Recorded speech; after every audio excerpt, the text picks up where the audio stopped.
Bismillahirrahmanirrahim. Assalamualaikum warahmatullahi wabarakatuh. Perkenalkan, nama saya Nur Solehah dengan NIM 123202010, jurusan Pendidikan Agama Islam, Fakultas Tarbiyah dan Keguruan, Universitas Islam Negeri Sunan Gunung Jati Bandung. Baiklah, pada kesempatan kali ini saya akan menyampaikan sebuah materi yang berjudul Nilai dan Norma Konstitusional UUD NKRI 1945 dan Konstitusionalitas Ketentuan Perundang-undang di bawah UUD. Tugas ini saya buat untuk memenuhi tugas mata kuliah Pendidikan Kewarganegaraan dengan dosen pengampu Bapak Haji Yudi Irfan Daniel, SOSI, MAG. Baik, yang pertama ada definisi konstitusi dalam kehidupan berbangsa dan bernegara. Dalam bahasa Prancis, constitution yang berarti pembentukan, penyusunan suatu negara, atau pernyataan berdirinya suatu negara, atau proklamasi berdirinya suatu negara yang berdaulat.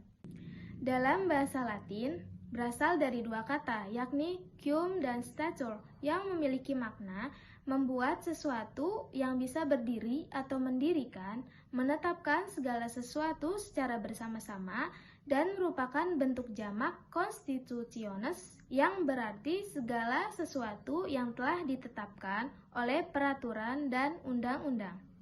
Selanjutnya, dalam bahasa Inggris, constitution yang berarti keseluruhan dari peraturan-peraturan, baik yang tertulis maupun yang tidak tertulis, yang mengatur dan mengikat cara-cara bagaimana suatu pemerintahan diselenggarakan dalam suatu masyarakat. Baik, yang kedua ada definisi konstitusi menurut para ahli. Menurut Lord James Brice, konstitusi adalah kerangka negara yang diorganisasikan dengan hukum, yang menetapkan lembaga-lembaga yang tetap atau permanen, dan menetapkan fungsi-fungsi dan hak-hak dari lembaga-lembaga permanen tersebut. Menurut C.F. Strong, konstitusi merupakan satu kumpulan asas-asas mengenai kekuasaan pemerintahan, hak-hak yang diperintah, dan hubungan antara keduanya, yaitu pemerintah dan yang diperintah dalam konteks hak-hak asasi manusia.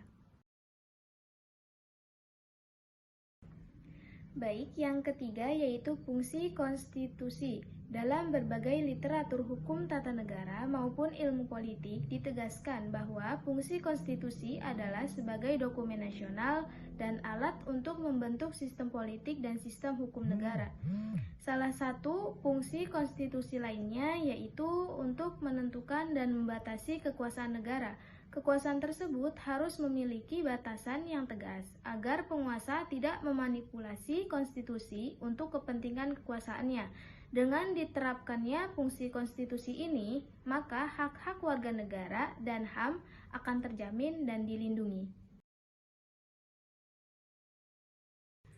Baik, yang keempat yaitu dinamika konstitusi. Menengok perjalanan sejarah Indonesia merdeka, ternyata telah terjadi dinamika ketatanegaraan seiring berubahnya konstitusi atau UUD yang diperlukan. Setelah ditetapkan satu hari setelah proklamasi kemerdekaan, UUD NRI 1945 mulai berlaku sebagai hukum dasar yang mengatur kehidupan ketatanegaraan Indonesia dengan segala keterbatasannya.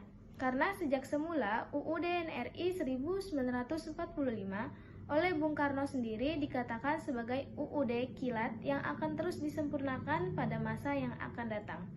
Penyelenggaraan negara yang demikian itulah yang menyebabkan timbulnya kemerosotan kehidupan nasional. Salah satu buktinya yaitu terjadi krisis dalam berbagai bidang kehidupan, seperti krisis multidimensional. Sampai saat ini, perubahan yang dilakukan terhadap UUD NRI 1945 sebanyak 4 kali, yakni pada tahun 1999, tahun 2000, 2001, dan 2002. Perubahan yang dilakukan dimaksudkan guna menyesuaikan dengan tuntunan dan tantangan yang dihadapi saat menengok perjalanan sejarah Indonesia merdeka.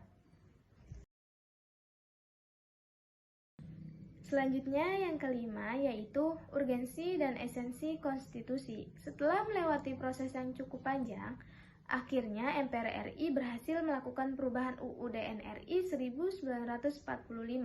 Perubahan ini pada mulanya merupakan tuntunan reformasi. Dalam perjalanannya telah menjadi kebutuhan seluruh komponen bangsa. Jadi, dalam perubahan ini seluruh komponen bangsa berpartisipasi secara aktif. Sebagai hukum dasar dan hukum tertinggi negara, maka peraturan perundangan di bawah UUD NRI 1945 isinya bersumber dan tidak boleh bertentangan.